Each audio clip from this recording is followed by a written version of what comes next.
자, 오늘 누가복음 97번째 시간입니다.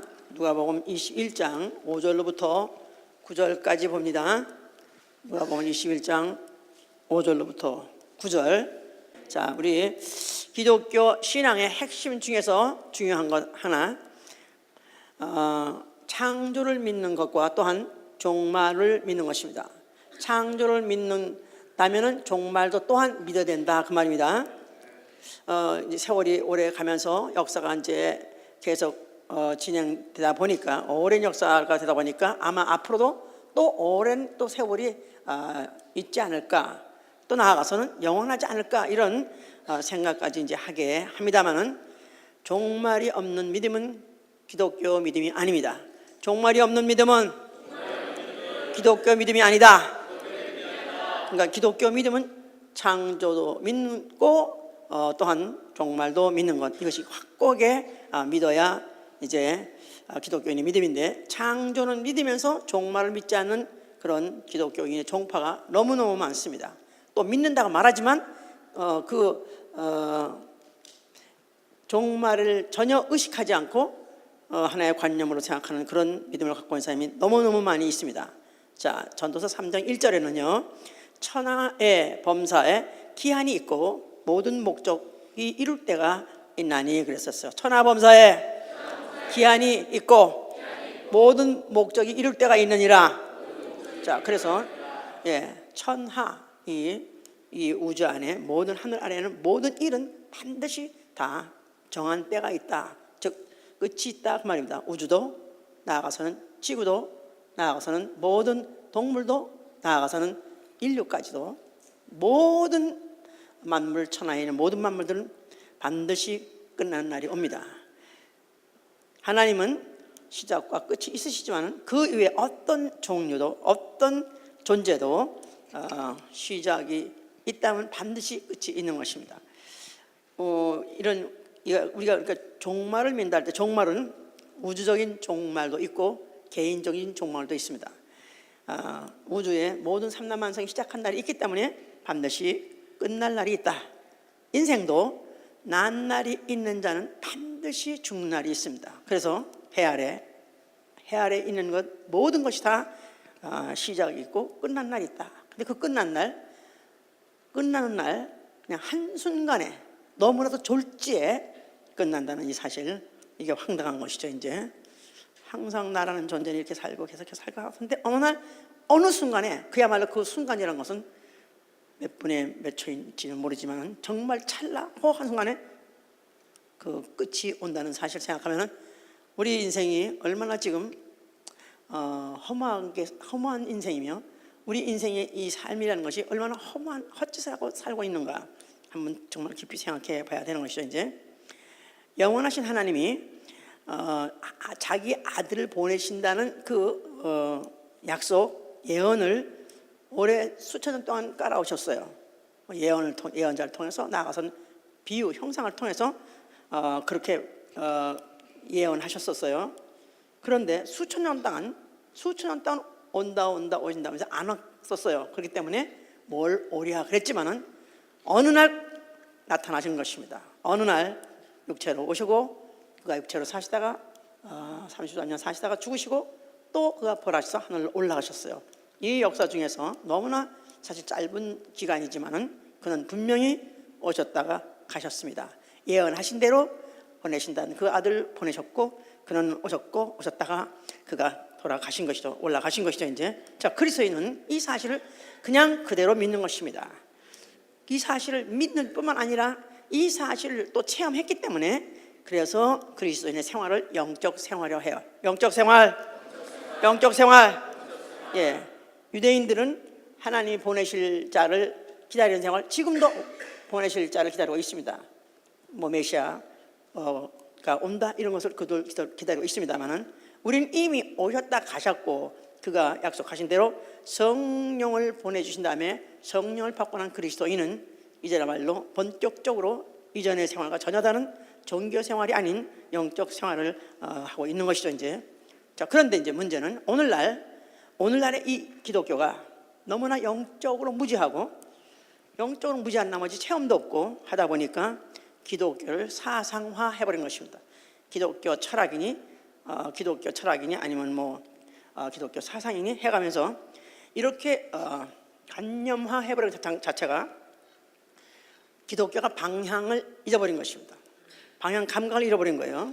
그러다 보니까 사회정의, 나아가서는 사회 정화, 또 나아가서는 또 무슨 구제, 사회에 대해서 눈을 돌리고 사회에다가 초점을 맞추고 사회를 위해서 사회를 정화, 개발시키고 발전시키고 이렇게 해서 완전히 지금 방향 감각을 잃어버린 것이죠. 이제 그러니까 무슨 예를 들어서 사회에 참여하고 또 사회를 위하여 무슨 구제하고, 그렇다고 해서 구제하지 말라는 것은 아닙니다. 그러나 구제가 그리스도인의 목표는 아니다 이 말이에요. 구제 개인으로 물론 해야 할 때는 반드시 해야 됩니다만, 그러나 그것이 그리스도인의 목표가 아니다 이 말이에요. 그리스도인의 목표는 예수 그리스도 오시는 날에 공중에서 주의 얼굴 뵈리라, 바로 그게 우리의 목표예요. 이게 바로 영적 소망이에요. 우리 영적 생활의 결국이다 그 말이에요. 영적 생활의 결국은 나 영혼의 구원을 받는 것이고, 나 영혼이 주 예수 오신 날에 그 얼굴을 뵙는 것, 그것이 바로 우리의 소망이요. 그렇기 때문에 우리의 생활은 성경적 생활, 우리의 생활은 영적 생활이 되어야 되는 것이다 그 말이에요. 그래서 이렇게 고집하고 이것을 고수하면서 그렇게 살아가는 사람들은 마치 아주 고립을 자처한 것 같고 사회의 비난의 화살을 받아 마땅한 것 같이 아주 그야말로 세상에서도 그런 그리스도인이라고 하는 사람들을 아주 매도하고, 또 나아가서는 기독교 안에서조차도 이런 소위 영적 생활에 치중해 있는 사람들은 너무나 치우쳤다, 광신도다, 이렇게 해서 따돌림을 당하고 고립당하는 것이죠. 이제 그러니까 기독교는 그 어느 시대도 사회와 조화해 본 적이 없어요. 기독교는 그 어느 시대도 사회와 조화된 적이 없다. 다시 말해서 세상에서 인정받아 본 적도 없고 세상에서 칭찬받은 적은 더욱 없습니다. 세상과 부조화돼 영원히 부조할 수밖에 없는 게 바로 우리가 갖고 있는 신앙이다 그 말이에요. 그러니까 이 세상이 이해하지 못한다 할지라도, 세상 사람들이 우리를 용납하지 못한다 할지라도, 우리는 그리스도인은 별다른 세계에 사는 사람들이에요. 별다른 세계에 별다른 꿈을 갖고 사는 사람들이에요. 달나라에 사는 사람이다 이 말이야. 저 사람은 달나라야. 근데 저 사람 참 똑똑하고 지성적이고 이성적인데, 근데 항상 뭔가 딴 생각하는 사람을 이제 달나라야 살고 있다 그러잖아요. 그렇습니다. 우리가 세상에서 볼 때 그렇다고 해서 그리스도 예수에 미쳤다고 그래서 그야말로 침을 질질 흘리고 이거 서는 게 아니라, 전보사한테 믿어서 웃고 서는 게 아니라 정상적인 사람같이 살면서도 뭔가 이해할 수 없는, 도무지 설득하고 납득해도 도무지 변할 것 같지 않은, 전혀 불가능해 보이는 그런 별다른 세계에서 사는 사람, 다시 말해서 별다른 꿈을 갖고 사는 사람, 바로 이 꿈은 그 누구도 깨울 수도 없고 그 누구도 깰 수 없는 그런 꿈을 갖고 있는 사람들이죠. 이제 그러니까 예수 그리스도 그의 설교만 보자 이거야. 그가 언제 그가 어떤 사회 성향을 띈 적이 있었던가, 아니면 그가 사회적 설교를 한 적이 있었던가. 예수 그리스도는 역사적으로 그 이상의 설교자가 없습니다. 예수 그리스도 이상 설교자, 역사적으로 그와 같은 설교는 없어요. 왜냐하면 한 번 설교할 때 수천, 나가서 수십만 명이 따라냈었고, 그리고 그가 말씀을 전할 때 말씀만 한 것이 아니라 그 말씀에 따르는 이적과 기사가 있었기 때문에 그와 같은 설교자는 이 세상에 이전에도 없었고 이후에도 없습니다. 그런데 그는 어떻게 해서 그렇게 그 이상의 설교자가 없냐면, 그는 자기 말을 한 것이 아니라 아버지의 뜻을 말했고, 그 아버지의 뜻을 말하되 명령문으로 한 것이다 이 말이에요. 그러니까 카리스마 있는 거예요. 카리스마라는 건 뭔지 범할 수 없는 어떤 영적 권위, 이런 카리스마를 하잖아요.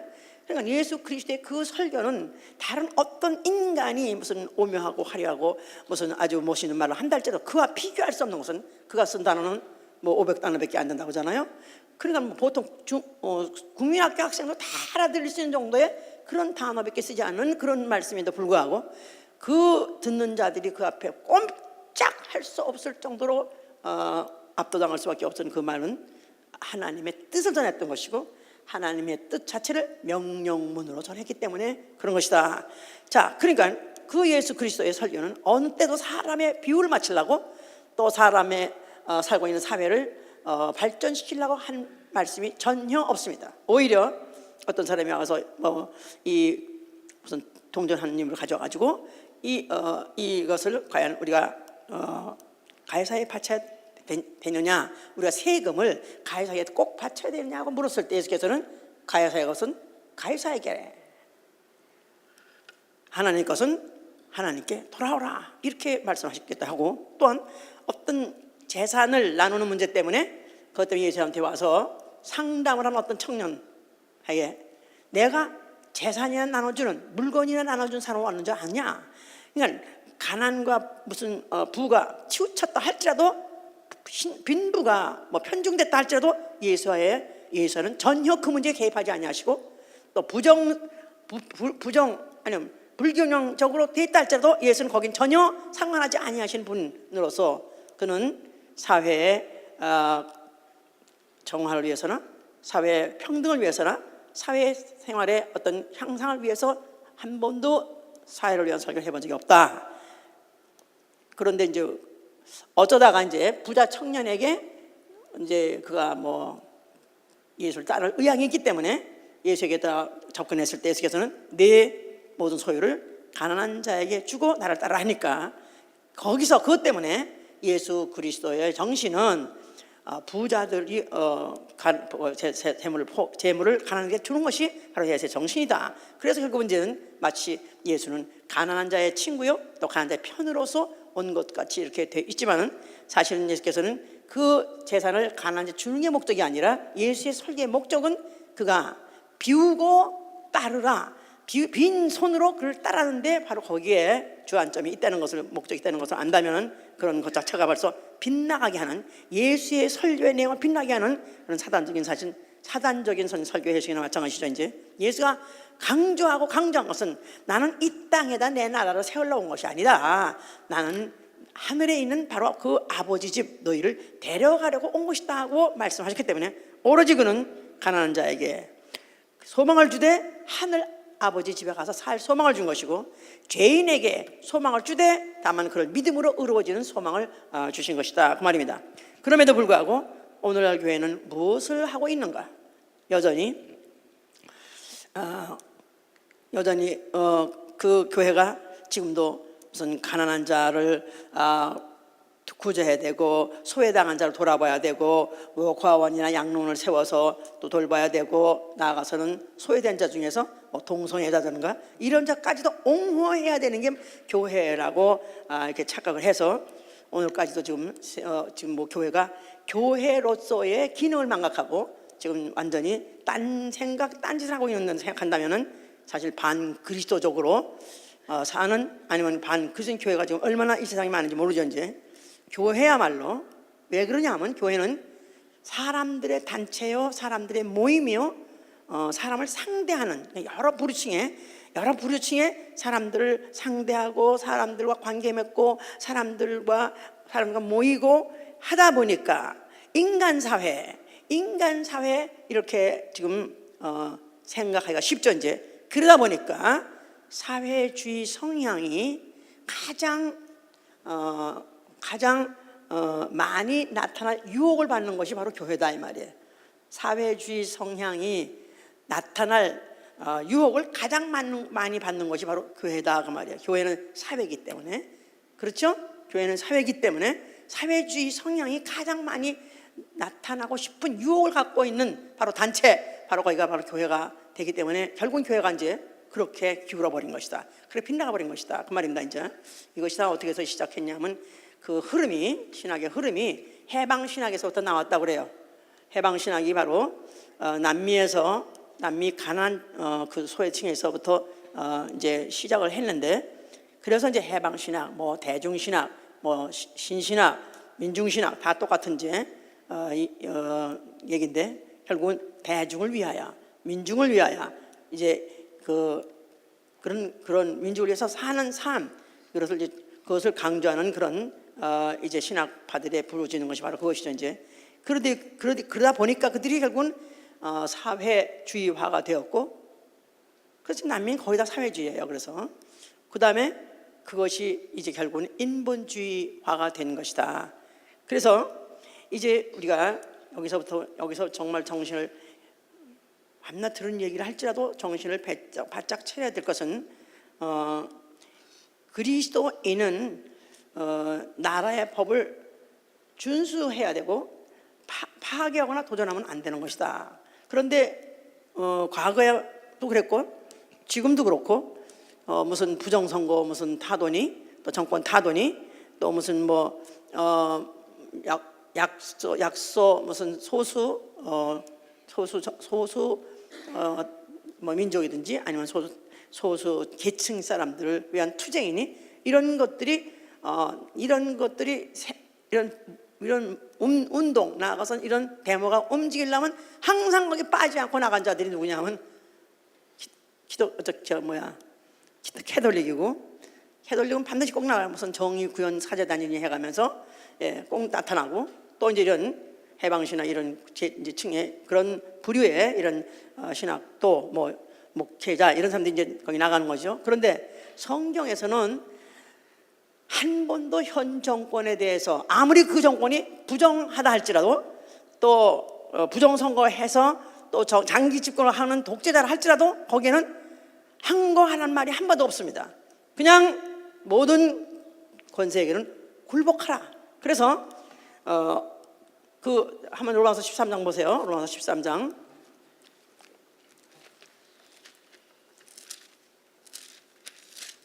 13장 1절부터 보시면, 각 사람은 위에 있는 권세들에게 굴복하라. 권세는 하나님께로 나지 않음이 없나니 모든 권세는 다 하나님의 정하신 바라. 그러므로 권세를 거스리는 자는 하나님의 명을 거스림이니 거스리는 자들은 심판을 자취하리라. 관원들은 선한 일에 대하여 두려움이 되지 않고 악한 일에 대하여 되나니 내가 권세를 두려워하지 아니하느냐. 선을 행하라. 그리하면 그에게 칭찬을 받으리라. 그는 하나님의 사자가 되어 내게 선을 이루는 자니라. 그러나 내가 악을 행하고는 두려워하라. 그가 공연히 칼을 가지지 아니하였으니 곧 하나님의 사자가 되어 악을 행하는 자에게 진노하심을 위하여 보응하는 자니라. 그러므로 굴복하지 아니할 수 없으니 노를 인하여만 할 것이 아니요 또한 양심을 인하여 할 것이니라. 너희가 공세를 바치는 것도 이를 인함이라. 너희가 하나님의 일꾼이 되어 바로 이 일에 항상 힘쓰니라. 모든 자에게 줄 것을 주되 공세를 받을 자에게 공세를 바치고 국세 받을 자에게 국세를 바치고 두려워할 자를 두려워하며 존경할 자를 존경하라. 자, 엄히 명령하기를 모든 권세자에게 어떤 권세든지 다 하나님이 세우지 않음이 없다. 로마의 정권도 하나님은 인정하시고, 나아가서는 또 본디오 빌라도의 권세도 인정하시고, 또 나아가서는 헤롯의 권세도 인정하고, 한 번도 예수는 현 정권에 대해서 거기서 항거하거나 또 아니면 그걸 선동해 본 적이 없습니다. 그냥 모든 권세 그냥 굴복해서 그 권세 아래서 그는 죽으셨죠. 자, 그렇기 때문에 하다못해 공세를 바칠 자는 공세를 바쳐야 되고 국세를 바치지 않고, 그러니까 그리스도인으로서는 이런 정권에서 대항당하면 안 되고, 나아가서는 세금도 떼어먹으면 안 된다 그 말이야. 난 세금 내는 뜻을 말하는 건 아니야.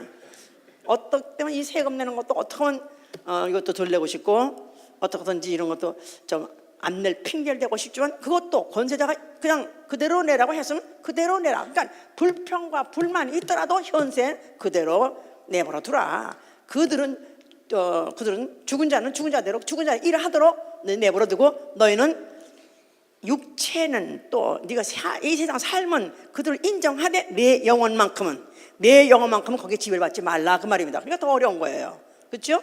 만약에 이런 무슨 정권이든지 또 무슨 권세를 갖다가 다 기독교인, 나아가서는 아주 믿음 좋은 사람을 세워놓고 그 사람들에 대해서 정치를 받는데 뭐냐, 얼마나 쉽겠어요?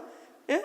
그런데도 불구하고 그런 부조리 같은 전혀 반기독교적인 그런 사람들의 권세를 인정하면서 그 밑에 복종하고 살니까 얼마나 힘들겠어요. 그렇지만은 너의 영혼만큼은 바로 거기에 지배받지 말라. 너의 영혼은 바로 내가 피로 값주고 산 내 영혼이라. 그러니까 사실 이런 이런 모순 속에서 살아야 되는 게 그리스도인의 운명이요, 그리스도인의 사명인 것이죠. 이제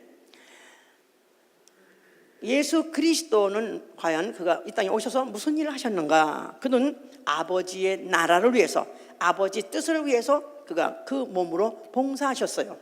또 그가 보내신 성령도 보혜사 성령, 그래서 바로 성령도 봉사자란 뜻이 있고요. 교회는 또 뭐 하는 단체냐면 교회도 바로 봉사하는 단체예요. 무엇을 위해서 봉사하면 사회봉사가 아니라 영광의 복음의 중재로서의 봉사자예요. 영광의 복음의 중재자로서의 봉사. 예, 그러니까 무슨 샌디 무슨 폭풍이 왔다, 스톰이 왔다. 그러면 그 현장에 달려가 가지고 그 재해민을 도와주지 않고 저해민을 구절하지 않으면 기독교인으로서 아니면 그리스도의 교회로서 할 일을 하지 않고 있는 것이냐, 이렇게 반문하고 회의를 갖는 이런 사람도 있습니다만은, 그러나 사회봉사 개인이 하는 것은 그것은 본인이 알아서 하라면 하겠으면 하라 이거야. 그러나 교회가 할 일은 아니다 이 말이에요. 그리스도인은 다만 그리스도의 남은 고난을 그의 육체에 채워야 돼. 누구를 위하여? 그의 몸된 교회를 위하여. 그의 몸된 교회를 위하여. 골로새 1장 24절에 그랬죠. 바로 바울이 말하길, 내가 그리스도의 몸된 교회를 위하여 내 남은 그리스도의 남은 고난을 내 육체에 채우느라 하고 그랬었어요. 그러니까 상당히 편협하고 상당히 제한적이지만은, 그러나 그것은 바로 실질적으로 우리가 해야 될 영적 생활인 것을 우리는 알아야 되는 것은 이제 설교를 더 들으시면 더욱더 이제 확실히 알게 될 거예요. 이제 자, 설교는 뭐 이제 그 설교학자들이 이렇게 말한다고 그래요.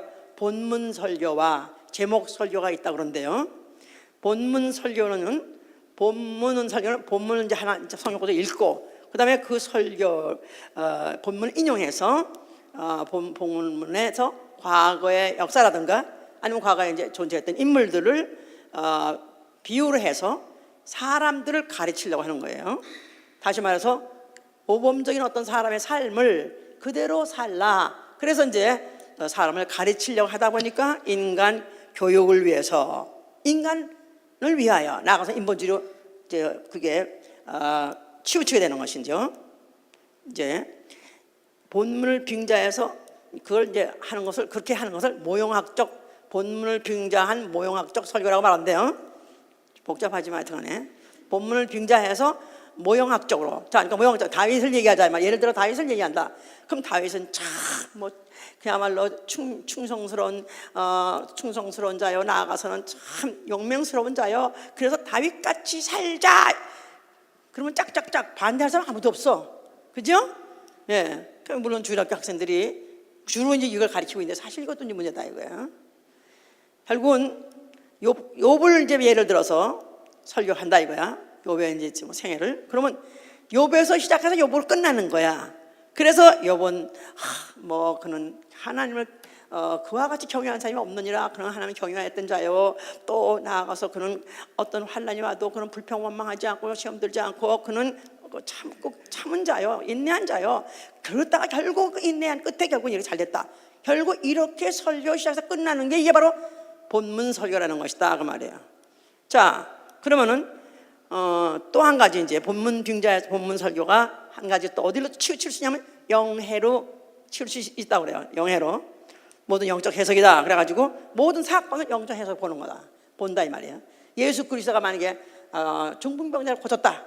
그러면 오늘날 마음이 마비가 돼서 움직이지 못하는 사람 회개하고 움직여라. 또 마음이 아주 완악해지고 굳어져 가지고 움직이는 교회들아 일어나라. 이렇게 하면 이제 이걸 영회라 그런다고 그래요. 또 소경을 눈을 띄었다 한다면은 오늘날 보고도 못 본 척하고 세상에 대해서 무슨 어떤 세상에 어떤 뭐 그냥 나아가서는 뭐 가난한 자 무슨 뭐 하든 고통받는 자 이런 자에 대해서 전혀 감각이 없이 보지 않는 사람, 이런 사람 소경된 자, 이런 사람 눈을 떠라. 이런 식으로 이렇게 해석하는 게 바로 영해. 이게 본문 설교가 이렇게 하는 것이다. 그런데 제목 설교가 있는데 제목 설교는 어떤 성경 한 구절이 있다. 자, 그럼 본문을 있다면 그 본문에서 하나님의 뜻이 무엇인가를 말하는 게 본문 설교예요. 하나님의 성경 전체를 나아가서 성경 전체를 통해서 성경 구절은 하나만 읽는다 할지라도 이 하나를 성경 전체에 비추었을 때 그 저변에 깔려있는 하나님의 뜻은 과연 무엇인가, 이것을 알게 하고, 그리고 그 말씀을 오늘날 명령으로 받게 해서 순종하고 복종하게 하는 게 바로 제목 설교예요. 누가 하는 설교 같아? 이게 바로 할렐루야. 나도 알고 보니까 몰랐는데 내가 제목 설교하고 있더만. 우리 담임 목사께서 이렇게 말씀하신 걸 난 베껴서 적어서 지금 말하는 거예요, 지금. 근데 그러니까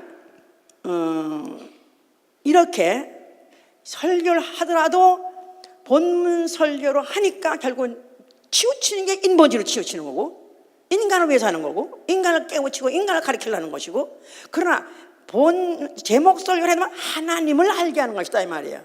하나님의 뜻을 알게 하는 것이다 이 말이에요. 하나님의 말씀을 명령으로 받게 하심으로 인해서 그 명령에 복종 순종하니까 그 결과는 하늘과 땅 차이죠. 이제 지옥과 천당 차이로 전혀 딴 결과를 맞게 된다.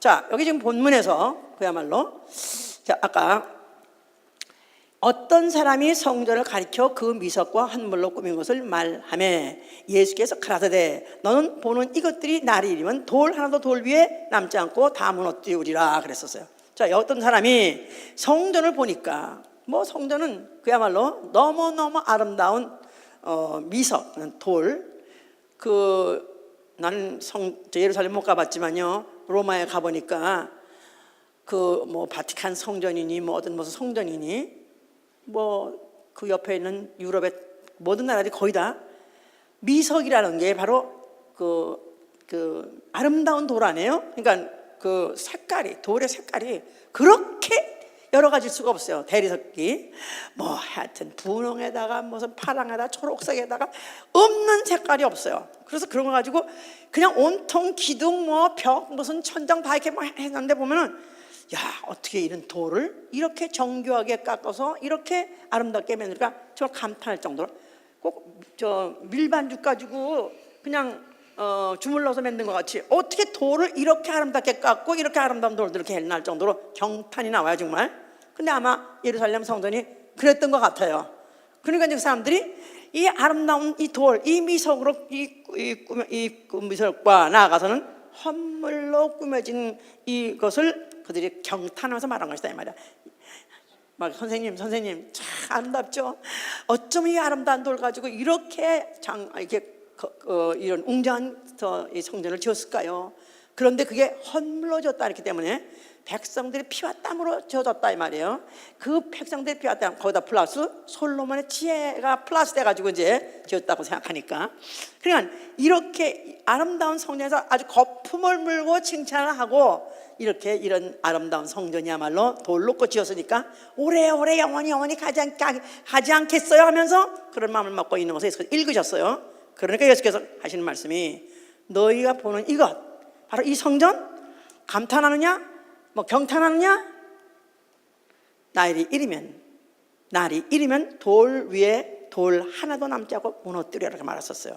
그러니까 이 사람들은 바로 이런 성전이 하나만 보더라도 정말 너무너무 대단하고 너무너무 위대한 것 같으니까 나가서는 그걸 지은 사람에 대해서 경탄하는 거죠. 그러니까 아닌 게 아니라 정말 왜 그 유명한 왜 건축물들 있잖아요. 웅장하고 그야말로 거대하고 아름다운 그런 거 보면, 와, 이걸 어떻게 지었지? 이런 건물을 사람이 어떻게 지었지? 막 감탄스럽다 이 말이야. 사람이 지었지. 그러니까 과연 사람은 역시 만물의 영장이다. 어떻게 이런 아름다운 집을 지을까 하면서 이제 감탄하죠 이제. 그러니까 그렇다면 이 지구도 영원히 존재하지 않을까? 성전도 영원히 존재하고 지구도 영원히 존재하지 않을까 하는 그런 미련을 갖고 있고 바람을 갖고 그렇게 이제 생각하죠 이제. 근데 예수께서는 잔인하게 냉정하게 이 성전 없어질 거야. 왜냐하면 그는 그가 와서 이미 그 전에 성전을 헐라 하신 분이에요. 성전을 헐라 내가 살만해 이렇게 하신 분이에요. 또한 나아가서는 그는 이 성전 네가 감탄하느냐? 성전보다 큰 이가 여기 있느니라. 성전보다 큰 이가 여기 있느니라. 알지 못할 소리를 하셨어요.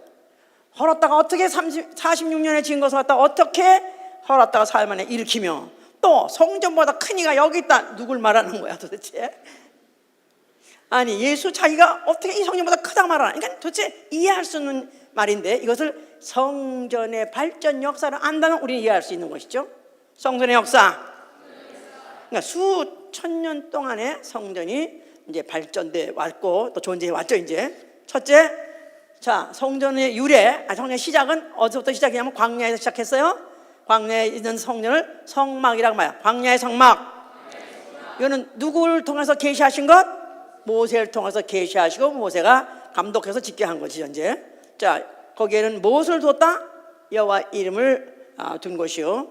이 성막은 이동식이었어요. 그래가지고 해체했다가 다시 조립했다가 이동했다가 한시기 때문에 조각목이라든가 아니면 또 금칠한 또 그런 조각목도 나가서는 장막 가지고 이제 만들었던 거고, 그다음에 그것이 발전해서 이제 가나안 땅에 정착한 후에 솔로몬에 의해서 지어진 것이 바로 예루살렘 성전, 솔로몬 성전이라 말해요. 예루살렘 성전, 솔로몬 성전.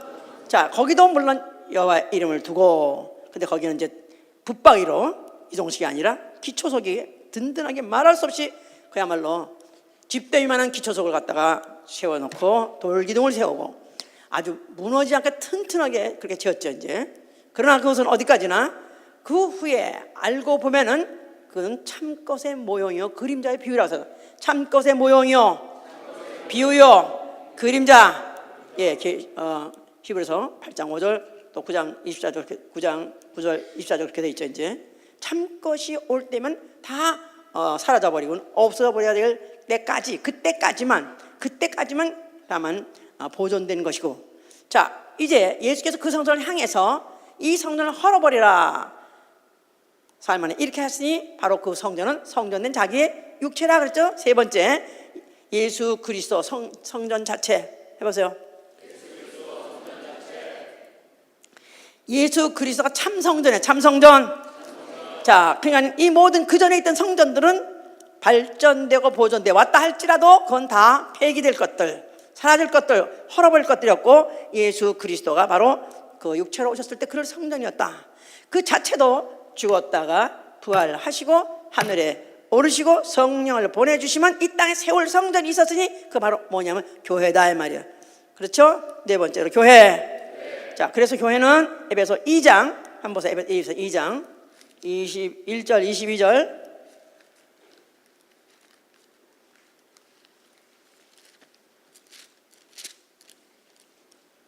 (21절) 20절부터 봅시다. 너희는 사도들과 선지자들의 터 위에 세우심을 입은 자라. 그리스도 예수께서 친히 모퉁이 돌이 되셨느니라. 그의 안에서 건물마다 서로 연결하여 주 안에서 성전이 되어가고, 너희도 성령 안에서 하나님의 거하실 처사가 되기 위하여 예수 안에서 함께 지어져 가느냐. 성령이 오시고 난 다음에 교회는 하나님의 성전이다. 하나님의 성전. 그래서 서로 연결되어서 하나하나 돌들이 연결되어서 성전을 이룬 바로 예수 그리스도의 몸이라 하기도 하고 하나님의 전이라고도 하는 것이죠. 자, 그러면서 그 한 사람 한 사람 성도 개인도 성전이에요. 고린도전서 3장 10절에 너희가 하나님의 성령이 거하신 성전을 모르냐 해서 너희는 성전이니라. 그래서 광야의 성막, 첫째 광야의 성막, 두 번째 예루살렘 성전, 세 번째 예수 그리스도 하신, 네 번째 교회, 다섯 번째 성도. 이게 바로 다 성전의 발전사다 그 말이에요. 발전사. 자, 이런 성전을 이제 예수께서는 거기서 지금 날이 이르면 돌 위에 하나도 남지 않고 무너뜨리라 하면서 그 날을 말했어요 이제. 그래서 그들이 감탄하고 경탄한 그 성전을 돌 위에 돌도 하나 남지 않고 흔적도 없이 사라져볼 것이다 하고 이렇게 말씀했죠 이제. 그럴 때 7절에 가니까 7절에 가니까인데 저희가 물어 가로되 선생님이요 그러면 어느 때 이런 일이 있겠사오며 이런 일이 이루려 할 때 무슨 징조가 있어오리까 그랬었어요. 여기 지금 어느 때 그러면 성전이 다 무너진다고 그랬는데, 그러면 어느 때 이런 일이 있겠으며 이런 일이 일어날 때는 어떤 징조가 있겠습니까? 하고 물었었어요. 징조 해봐서 징조. 자, 징조하면은 이스라엘 사람들은 굉장히 반응이 아주 거기에 대한 반응이 굉장히 예민합니다. 아주 징조에 대해서 민감한 백성이 바로 이스라엘 사람들이에요. 왜냐하면 그들은 아예 그런 징조 속에서 하나님의 인도를 받고 하나님의 역사를 보고 자라온 백성이기 때문에 징조 하면 뿅 하고 무슨 안 믿는 변덕이 아니라 잉 해가지고 자다가도 깰 정도로 징조에도 굉장히 예민한 그런 백성이었던 것이다 그 말이에요.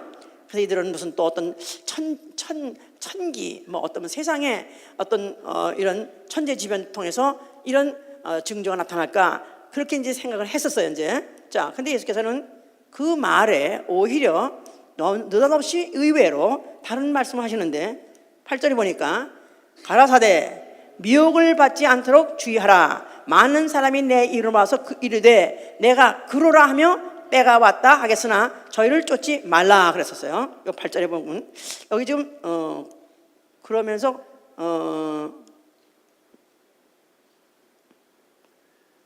9절까지 마저 읽으세요. 난리와 소란의 소문을 들을 때 두려워 말라. 이 일이 먼저 있어야 하되 끝은 되지 아니하니라 그랬었어요.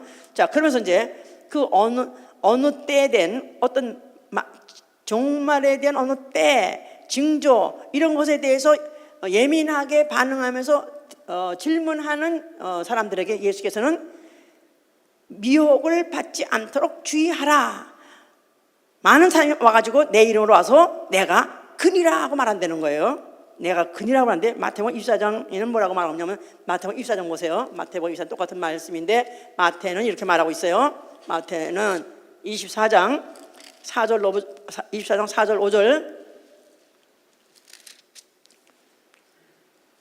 예수께서 대답하여 가라사대 앞에 보세요. 3절부터 봅시다. 예수께서 감람산에 앉으셨을 때 제자들이 종영이 와서 가로되 우리에게 이르소서 어느 때 이런 일이 있겠사오며 또 주의 임하심과 세상 끝에는 무슨 징조가 있사오리까. 예수께서 대답하여 가라사대 너희가 사람의 미혹을 받지 않도록 주의하라. 많은 사람이 내 이름을 와서 그리스도 이르되 나는 그리스도라 하여 많은 사람들을 미혹해 하리라 그랬었어요. 그러니까 미혹을 받지 말라 하는데 그 미혹을 받는 내용이 뭐냐면 내가 그다, 내가 그리스도다 하는 사람이 나타날 때 그 미혹을 받지 말라는 것이다 이 말이에요. 그리스도 무슨 뜻이죠? 왕이란 뜻이에요.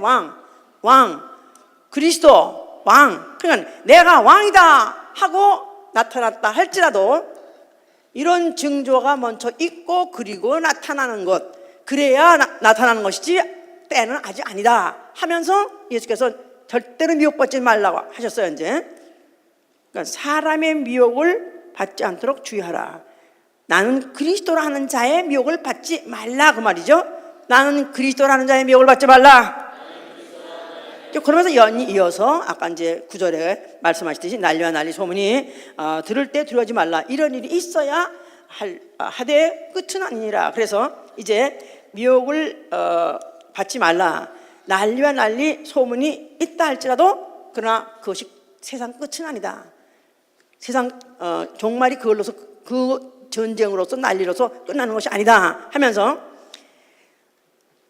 다만 뭐 천재지변이든지 뭐 난리든지 무슨 기근이든지 뭐 지진이든지 대전이든지 이런 것들은 하나의 드러난 증거 쳐놓고 아주 적은 부분 겉으로 드러난 증거지 진짜 중요한 아주 영적인 진짜 중요한 그런 증거는 아니다. 다시 말해서 세상 끝이 종말이 올 때 어떤 징조가 있어야 할 텐데 난리니 무슨 지진이니 기근이 이런 것은 표면적인 드러난 적은 증사지만 그보다 더 중요한 징조가 있는데 너희는 거기에 미혹받지 말라. 그러니까 이거는 영적 징조요. 영적인 일이다 그런 뜻이에요. 영적 징조. 영적 징조라는 건 눈에 보이지 않는 거 아니에요. 보이지 않는 거. 그런데도 이런 징조가 있으면 끝이 가까웠다는 걸 알려는 것이다 그 말이에요 이제. 그러니까 종말에 대해서 예수께서 가장 강조한, 종말의 징조에 대해서 가장 강조한 부분이 어디냐 하면 너희는 사람의 미혹을 받지 말라. 누구의 미혹을 받지 말라? 그리스도라, 내가 그리스도라는 자의 미혹을 받지 말라는 것이다 그 말이에요. 이제 그러니까 이제 이거를 우리가 안다면 지금 기독교가 지금 아까 내내 처음에 서두에서 말씀드렸어요. 기독교가 지금 사회주의화가 되고 나가서 인본주의화 되었다. 이 자체가 이게 얼마나 위험한, 이게 얼마나 아주 위험한 말은 종말이 가까웠다는 증거인지 모른다. 종말이 가까우면 가까울수록 결국은 이 징조가 심각해진다, 그런 말입니다. 그러니까 기독교가 사회주의화가 돼서 뭐 미국에는 조금 덜 하지만은 한국에는 그런 파가 너무 많습니다. 무슨 선거 때마다 난리를 치고, 무슨 사건만 생기면 난리를 치고, 세월호가 무슨 하여튼 무슨 파선을 해도 그것도 기독교 또 나타나서 난리를 치고 하면서 이런 모든 것 때마다 다 이렇게 참관을 하고 그거에 참여를 하고 그래서 이제 그런 폭동을 일으키고 막 하는데, 사실은 이런 모든 것들, 사회적인 문제, 또 뭐 어떤 세상 무슨 재난이든지, 나아가서는 뭐 인종차별이든지 인권운동이든지 목사 이름으로 한다 할지라도 이거는 다 아직도 정말 이건 반기독교적이요, 이거는 기독교를 모독하는 이런 행위인 것이다. 절대로 이것은 교회 용어도 아니요, 세상 용어일 뿐인 것이다. 이 영적 징조라는 것은 바로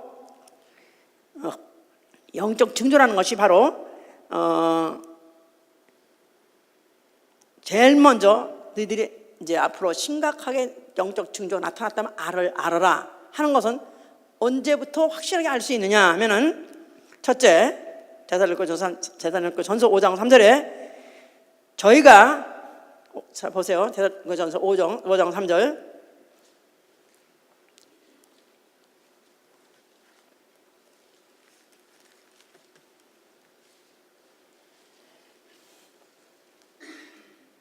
(332면이죠) 저희가 평안하다 안전하다 할 그때 잉태된 여자에게 해산의 고통이 이름과 같이 멸망이 호련히 저희에게 이르리니 결단코 피하지 못하리라.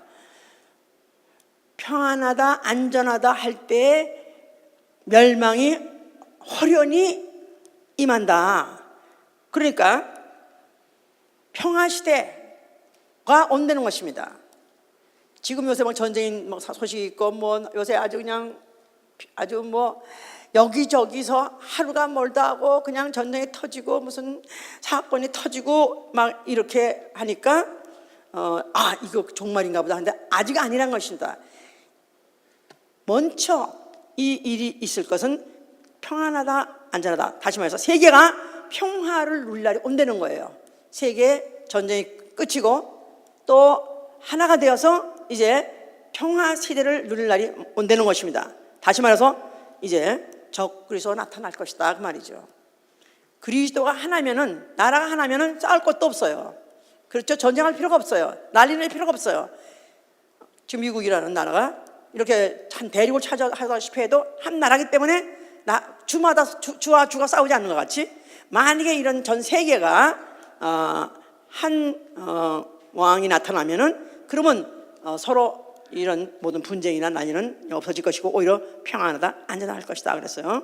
이제 이런 증거로 이번에도 왔던 그 교황 프란시스코, 내가 그 기사를 열심히 봤어요. 뭐 존중해서 본 것이 아니라 오늘날에 정말 어떻게 지금 기독교가 대처하는 걸 보면서 정말 봤는데, 그는 그렇게 말한다고 그래요. 나는 가난과 결혼했다. Sounds good. 가난과 결혼했다. 또 다른 종교를 개종시키려 하는 짓은 헛짓이다. 다른 종교를 기독교로 개종시키려 하는 것은 헛짓이다. 그런 거 할 필요 없다. 서로 종교 간에 대화하고 포용해라. 얼마나 좋은 말이에요, 그죠? 또 그는 오로지 평화와 사랑과 소망을 그런 강조하는 사람입니다. 자, 이렇게 강조하면서 한쪽에서는 난리치고 전쟁을 해도 그가 지금 모든 세계 좀 돌아다니면서 하면서 얼마나 많이 화형을 받는지 몰라요. 내년에는 미국에 온다고 또 그래요. 그래서 지금 미국은 원래 그런 그래도 기독교 신교가 와서 청교도도 와서 개척한 나라이기 때문에 그래서 그래도 그렇게 이 교황을 반갑게 맞이하고 이랬던 나라가 아니었는데 이제는 나는 내년에는 뉴욕에 이제 유엔에도 가겠다 해가지고 이렇게 해서 하는데 이런 것들을 지금 환영하는 태세로 다 지금 돌아갔다는 것 자체가 이게 벌써 이 징조가 오는 것이죠. 자, 그래서 이거를 이제 드디어 진짜 적그리스도가 이제 이렇게 시작을 해서 적그리스도가 출현한다 그 말이에요. 두 번째로 계시록 13장 보세요.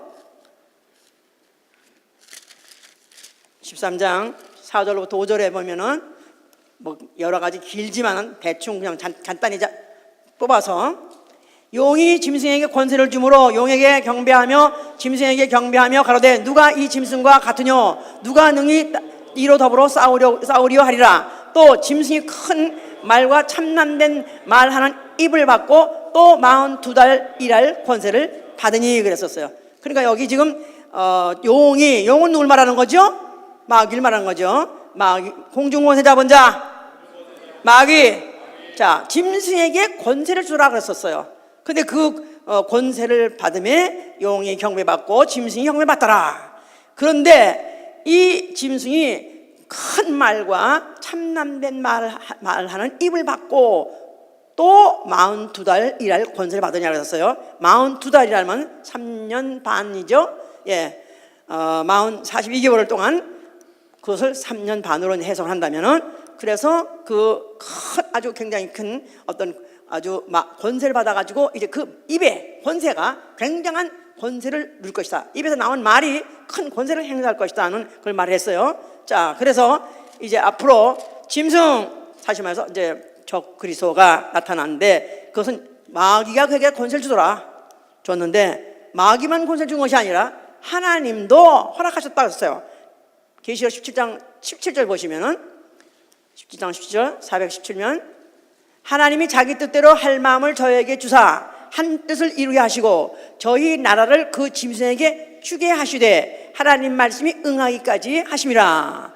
하나님의 계획대로 하나님 일정대로 하나님 계우신 계획대로 진행하면서 그 진행을 위해서 하나님이 그 뜻대로 하시되 그 나라 바로 나라를 그 짐승에게 주게 하신다. 그러니까 짐승이 그리스도가 나온다. 그리스도가 다스리는 나라가 적그리스도가 다스리는 나라가 앞으로 탄생할 것이다. 반드시 나타난다는 것이 반드시 그런 나라가 세워진다는 것입니다. 자, 그러면 이제 어디에 이게 세워진다는 거야? 이게 지금 어디에? 세상에 언제? 예수 오시기 전, 예수 오시고 난 후에, 예수 오시기 전이에요. 예수 오시기 전 말하는 거예요. 이거 이제 평안하다 해서 세상에서는 나라가 통일돼서 세상 임금이 하나가 나오면서 그런데 그때 그 후에 이제부터 본격적으로 이제 이 지상에 이제 적그리스도가 출현해서 적그리스도가 권세를 잡고 있는데 그가 임의 권세를 잡으면 그때로부터 본격적으로 이 지상에는 환란이 온다 그 말이에요. 대환란. 그것도 이제 그래서 아까 42개월 동안 권세를 받는다 했지 않았어요? 그래서 13장 5절에 보니까 13장 15절에 보니까 저가 권세를 받아 그 짐승의 우상에게 생기를 주어 그 짐승의 우상으로 말하게 하고 또 짐승의 우상에 경배하지 아니한 자는 몇이든지 다 죽이게 하더라. 저가 모든 자 곧 작은 자나 큰 자나 부자나 빈궁한 자나 자유한 자나 종들로 그 오른손이나 이마에 표를 받게 하고 누군지 이 표를 가진 자 외에는 매매를 못하게 하니 이 표는 곧 짐승의 이름이니 그 이름의 수는 666이다 그랬었어요. 자, 그러니까 이제 그 평안하다 하고 나라를 통일해서 임금이 되면 그가 그때부터 시작해가지고 이제 권세를 행하는데 무슨 권세를 행하냐면 자기에게 경배하지 아니하면 죽여버리는, 또 나아가서는 무슨 매매를 하려면은 짐승의 표를 받지 않으면 매매할 수 없기 때문에 결국은 그 앞에 그 짐승에게다가 우상에다가 절할 수밖에 없는 그런 환란이 이제 온다. 이 지구상에 그런 환란이 앞으로 반드시 온다는 것입니다. 믿으십니까? 성경에 그렇게 기록되어 있으면 믿어야죠. 지금 실감 안 나도 믿어야 돼요. 자, 네 번째, 이제 이 환란이 오게 되면은 결국은 거의 모든 사람들이 결국은 그 앞에 결국은 절하지 않을 수 없고 경배하지 않을 수 없는 것은 그 표를 받지 아니하면은 매매를 못하게 돼서 굶어 죽으니까 결국은 굶어 죽는 것이 무서워서 결국은 종로를 할 수밖에 없는 그런 시대가 본격적으로 온다는 것입니다. 자, 이때 결국은 경배한 사람은 앞으로 불과 유황불로 들어간다 그랬지 않았습니까? 자, 그래서 만약에 그때 경배하지 않으려면 결국은 죽음을 택할 수밖에 없는 거예요. 많은 사람이 그때 결국은 다 정리가 되는 것은 진짜 믿음의 극소수가 죽음을 택하느냐, 아니면은 또 많은 대중은 결국은 먹고 살기 위해서 연명하기 위해서 결국은 이제 배교가 일어날 것이다. 아주 대대적인 배교가 일어날 것이다 그 말입니다. 자, 이런 것이 해서 정리가 어느 정도 다 되었을 때 예수 그리스도께서 공중 재림하신다. 공중에 나타나신다 그랬었어요. 그래서 예수께서 공중에 나타나실 때 무슨 호령과 나팔 소리가 나면서 그가 이제 공중에 나타나실 때 이때 이 땅에 있는 자 중에서 살아남아 있는 자든가 나아가서는 이미 죽어서 낙원에서 그리스도 안에 잠자는 자, 낙원에서 그리스도 안에서 잠자는 자와 그리고 이 땅에 있는 사람으로서 믿음이 살아있는 사람, 나아가서는 정결한 그리스도의 신부에 지체되어 있는 사람들은 공중으로 끌어올려서 공중에서 공중잔치 5개월 있는 것이다 그 말이에요. 공중잔치, 어린 양의 혼인잔치, 누가 참여하는 거예요? 정결한 그리스도의 신부, 그리스도 안에서 잠자는 자야. 그리스도 안에서 먹고 연명할 것을 택하지 않고 죽음을 택한 소위 말해서 순교한 사람들이죠. 이런 사람과 이 땅에 있으나 순교적인 삶을 살고 있는 사람들을 공중에 올려서 거기서 주를 뵙게 한다고 하고 있습니다. 그래서 이렇게 하고 있는 동안에 공중잔치 5개월 동안 하고 있는 동안에 이 지상에 5개월 동안에는 창세 이래로 이와 같은 환란이 없었다 그랬었어요. 계시록 19장 5절로 6절에 전갈이 쏘는 것 같이 괴롭히고 사람이 너무 괴로워서 죽기로 해도 죽음이 피해간다 그랬어요. 그러니까 차라리 나를 죽여다오 해도 죽음이 피해갈 정도로 너무 괴로운, 그러니까 이 지구상에 그 어떤 환란도 그 어떤 고통도 이와 같은 때가 없을 정도의 그런 고난의 시기가 지상에서는 5개월 동안 있다는 것입니다. 그때 만약에 공중에 들림받지 못한 불신자는 말할 것도 없고, 또 이 땅에 교회를 이 땅에 살아있는 동안에 교회는 다녔으나 정결한 그리스도의 신부의 지체로서 들림받지 못한 자는 이 땅에 있으면서 그 믿음을 다 팔아먹고 그 고난 중에서 그가 고통 중에서 결국은 믿음은 다 팔아먹을 것이고 다 죽을 것이다. 거기서 그 고통 중에 죽을 것이다. 그 결국은 다 이제 유황불이죠 이제. 자, 그 끝이면은 그 다음에 예수께서 지상재림, 다섯 번째 예수께서 지상재림하십니다. 계시록 19장 1절로 14절에 백마를 타고 오시도다. 그 눈이 불꽃 같으니 머리에는 멸관을 쓰고 피 뿌린 옷을 입었으니 그 이름은 하나님 말씀이라 그랬어요. 또 15장 15절 16절에서는 입에 이한 검이 있고 그는 만유를 치시겠고 철장으로 다스려서 다스릴 것이니 그는 만왕형 만주하 그랬어요. 자, 예수 그리스도와 다시 이 땅에 다시 오신다고 믿어 아멘 하세요. 네. 자, 예수 그리스도가 이 우주 안에 나타나셨을 때, 공중에 나타날 때 주 얼굴 뵙기를 원합니까? 아니면은 지상에 오셨을 때 뵙기를 원합니까? 공중에서 만나지 못한다면은 지구상에 만약 혹시 그때 남아 있다면은 그게 바로 대재앙이다 이 말이에요. 인간에게서 그 이상의 재앙, 차라리 태어나지 않으면 못한 그런 재앙이다 그 말이에요. 그러니까 참 그리스도인은 대환란을 피하는 거, 참고 이기는 게 아니라 대환란에 잊지 말아야 되는 거예요. 대환란을 겪지 말아야 되는 거예요. 자, 어떻게 그런 견딥니까? 대환란은 이런 건 견딜 수 있는 이 육체가 없다 그랬으니까 어떻게 견딥니까? 차라리 미리 죽어라 이 말이에요. 아니, 날마다 죽음을 택하라 그 말이에요. 할렐루야. 세상 사람들은 오늘 본문이 왜 중요하냐면 세상 사람들은 세상에 대한 애착이 있기 때문에, 또 세상에 대한 미련이 있기 때문에 어떻게 하면 세상이 오래오래 보존되며 어떻게 하면 더 살기 좋은 세상이 되나, 이것을 위해서 연구하고 이것을 위해서 산다 이거야.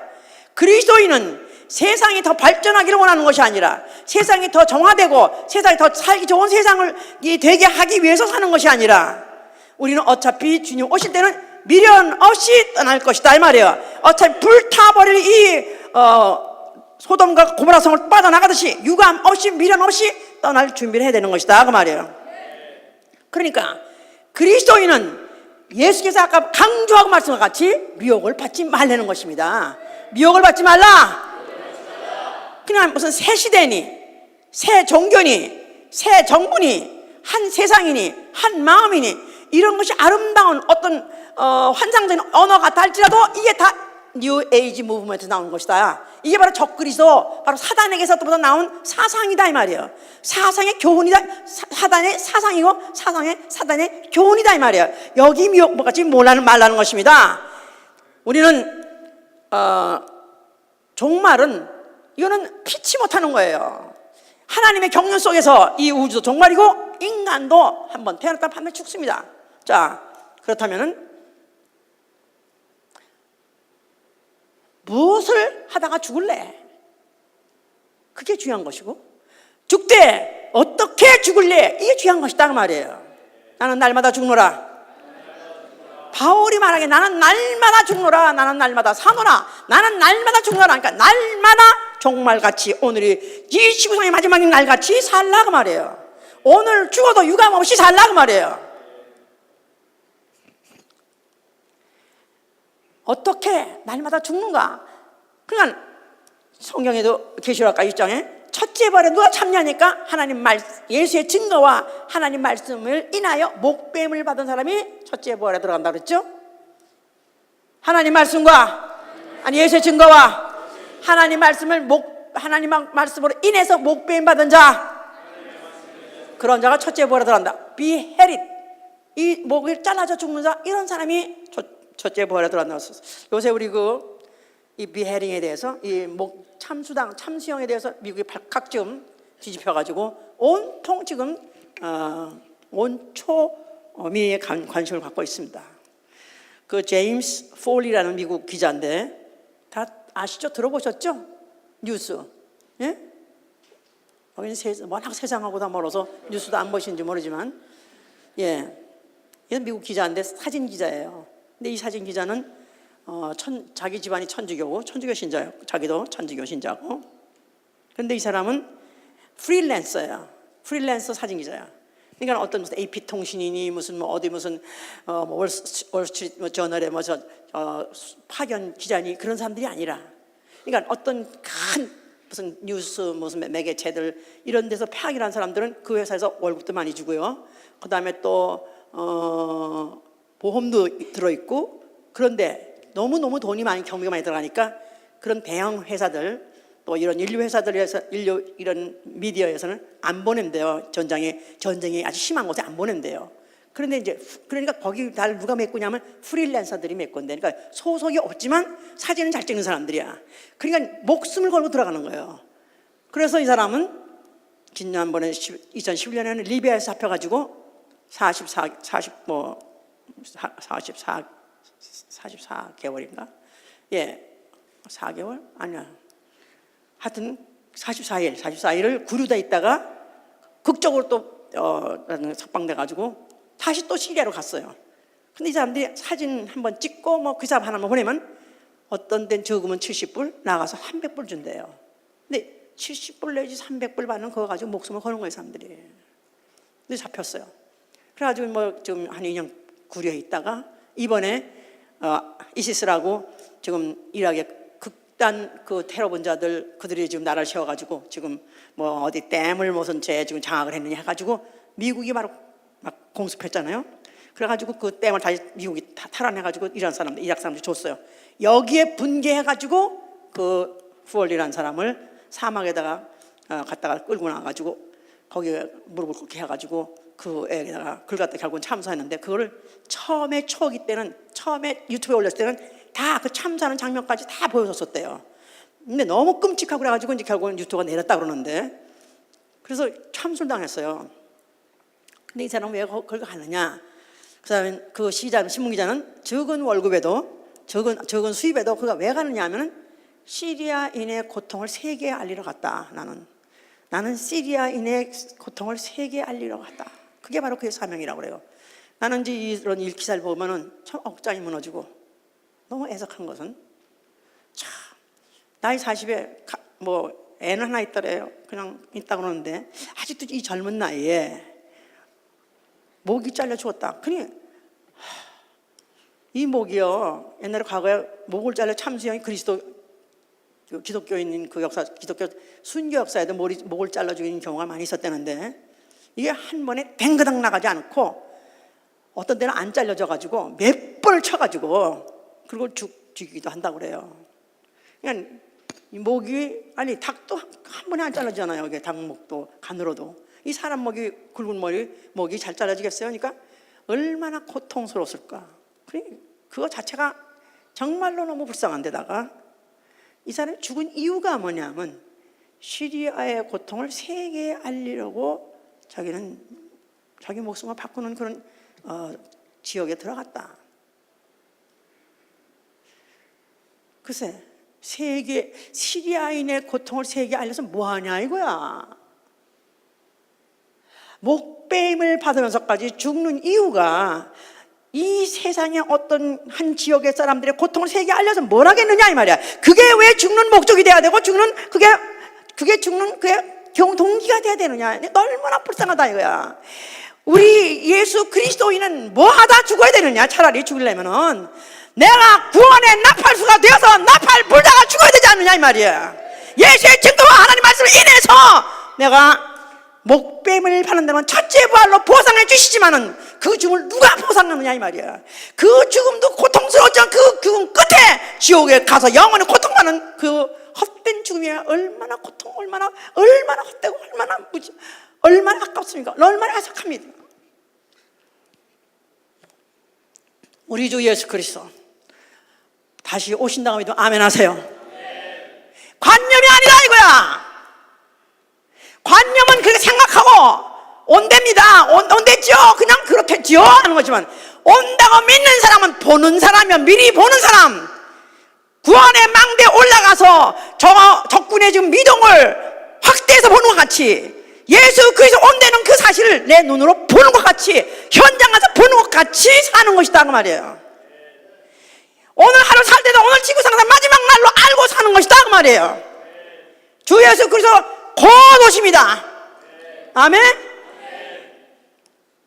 구원의 망대에 올라가서 거기서 구원의 나팔수가 되어야 바로 내가 본 자요 믿는 자요 증거하는 자인 것이다. 구원의 망대, 교회는 구원의 망대예요. 오로지 구원을 위해서 선포하고 오로지 구원 이상의 것은 없다. 구원 받아야 된다 강조하고 구원받는 방법을 제시하고 그 말씀대로 살도록 푸시해야 되는 게 바로 그 교회다 그 말이야. 잠자는 영혼들을 깨우는 것이 바로 교회다 그 말이에요.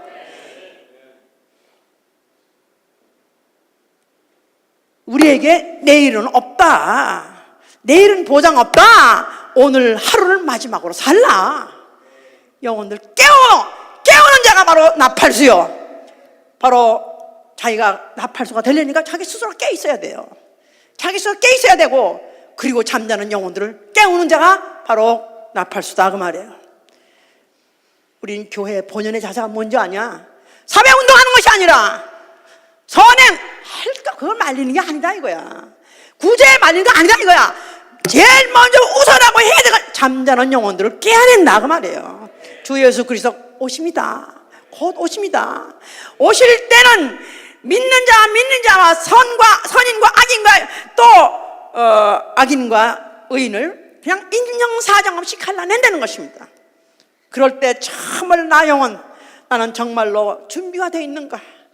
나는 오늘도 정말 준비되어 있는 영혼인가? 너희가 미혹되지 말라는 것입니다. 그리스도교를 관념화시키는 그런데 미혹되지 말라는 거예요. 실생활 영적 투쟁이 있어야 돼요. 아멘. 그러므로 인해서 나와 우리 교회가, 나와 우리 무슨 성도 한 사람 빠짐없이 주 예수 오신다라는 공중에 틀림마다 주 예수 얼굴 뵈는 자 되실 위해서 축원합니다. 이게 보여야 돼요. 이게 바로 보여야 돼요. 성령이 바로 내 안에 바로 그 눈을 열어주셔야 돼요. 주님이 오시는 게 보여야 돼요. 그래서 정말 그것을 내가 미리 보고 준비하고 남을 깨우는, 교회를 깨우는 여러분 되신 위해서 축원합니다. 수천 년 동안에 오신다 하였으나 오지 않던 하나님 아들이 어느 날 갑자기 왔습니다. 예수 그리스도께서 가시면서 내가 곧 오래 하셨는데 2000년이 지난 이 날까지 아직 안 오셨습니다. 그러나 어느 날 갑자기 오실 것입니다. 우리는 앞으로 한참 후에, 아니면 내가 죽은 다음 세대, 아니면 수천 년 후에 오실지 모른다고 생각한다면 이건 불신앙 중에 불신앙이에요. 성경적으로 믿는 사람은 바로 내 세대에 온다, 나 살아 생전 숨 쉬는 순간에 오실 것이다, 이걸 전제로 하고 언제든지 오실 때 받아주실 준비를 할 수 있도록 나 영혼 깨우게 하여 주시옵소서. 예수와